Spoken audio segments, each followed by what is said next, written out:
Bíblia A Mensagem, em linguagem contemporânea. Eugene H. Peterson, Editora Vida. Atos capítulo 5.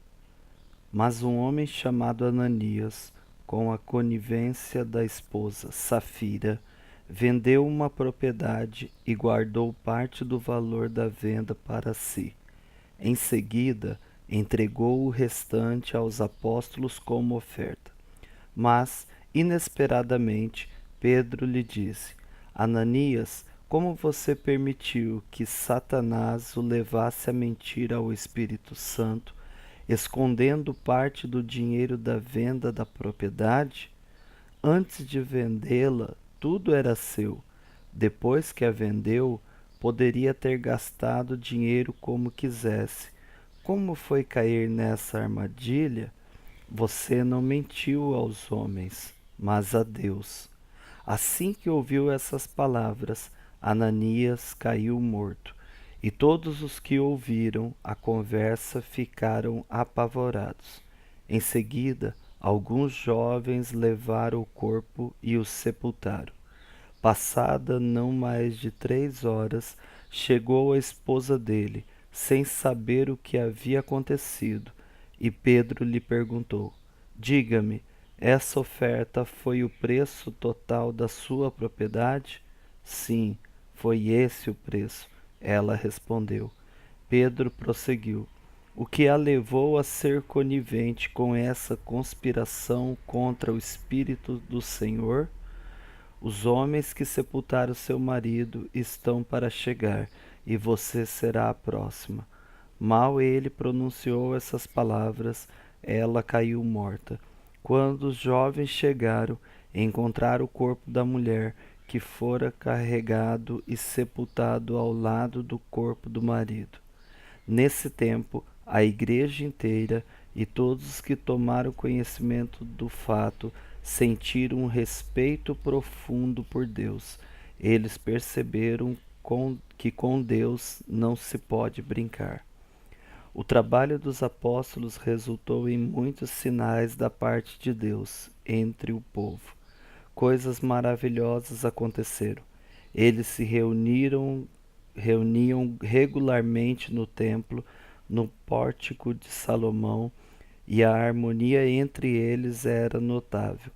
Mas ainda que os admirasse, o povo hesitava em unir-se a eles. Apesar disso, o número dos que passaram a confiar no Senhor aumentava sempre.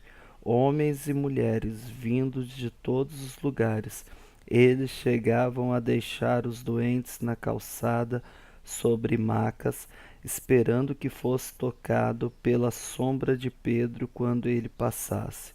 Multidões vinham das cidades ao redor de Jerusalém, trazendo os enfermos, e todos eram curados. Sentindo-se afrontados com tudo isso, o sacerdote principal e seus aliados, principalmente os saduceus, entraram em ação. Prenderam os apóstolos e os lançaram na cadeia da cidade. No entanto, durante a noite, um anjo de Deus abriu a porta da cadeia e os libertou, e lhes disse: Vão ao templo e fiquem firmes. Digam ao povo tudo o que precisa ser dito a respeito dessa vida. Eles obedeceram, entraram no templo ao raiar do dia e prosseguiram com o seu ensinamento. Alheios a isso, o sacerdote principal e seus companheiros convocaram o concílio judaico e mandaram buscar os prisioneiros. Ao chegar à cela, os guardas não encontraram ninguém. Voltaram imediatamente e informaram: Encontramos a cela trancada e os guardas nas portas, mas quando entramos não havia ninguém. O chefe da guarda do templo e os sacerdotes ficaram confusos. Afinal, o que está acontecendo aqui? Alguém então apareceu e disse: Os senhores sabiam que os homens que foram presos estão de volta no templo, ensinando o povo? Então o chefe e os guardas foram atrás deles, mas os trataram bem, temendo uma reação violenta do povo. Os guardas os levaram de volta e os conduziram ao concílio. O sacerdote principal interrogou: Nós não havíamos dado ordens estritas para que não ensinasse no nome de Jesus? E vocês não só encheram Jerusalém com seu ensino, como estão nos culpando pela morte desse homem. Pedro e os apóstolos responderam: É necessário obedecer a Deus e não aos homens. O Deus dos nossos antepassados ressuscitou Jesus, a quem vocês mataram, pendurando-o numa cruz.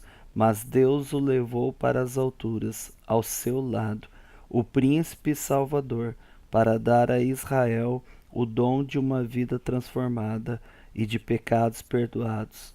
Nós somos testemunhas dessas coisas. O Espírito Santo que Deus concede aos que a Ele obedecem confirma cada detalhe.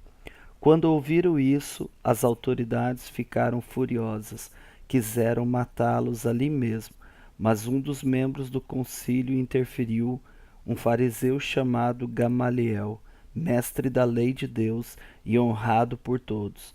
Ele ordenou que os homens se retirassem da sala por um momento e fez este pronunciamento: Caros israelitas, cuidado com o que pretende fazer a esses homens. Não faz muito tempo, Teudas fez grande estardalhaço, alegando ser alguém, e conseguiu 400 seguidores. Ele foi morto, seus seguidores foram dispersos, e nada aconteceu. Pouco tempo depois, na época do censo, Judas, o galileu, apareceu e arrebanhou alguns homens. Ele também fracassou, e seus seguidores se dispersaram por toda parte. Portanto, digo a vocês: tirem as mãos desses homens, deixem-nos em paz. Se o projeto deles é algo meramente humano, irá fracassar. Mas se é de Deus, não há nada que possamos fazer. E é melhor que vocês não sejam flagrados lutando contra Deus. O argumento os convenceu. Eles chamaram os apóstolos de fora. Após mandarem açoitá-los, eles o advertiram a não falar no nome de Jesus e os expulsaram dali. Os apóstolos saíram do concílio exultantes por terem a honra de ser maltratados por causa do nome. E não perderam um minuto sequer. Todos os dias estavam no templo e nas casas, ensinando e pregando a respeito de Jesus Cristo.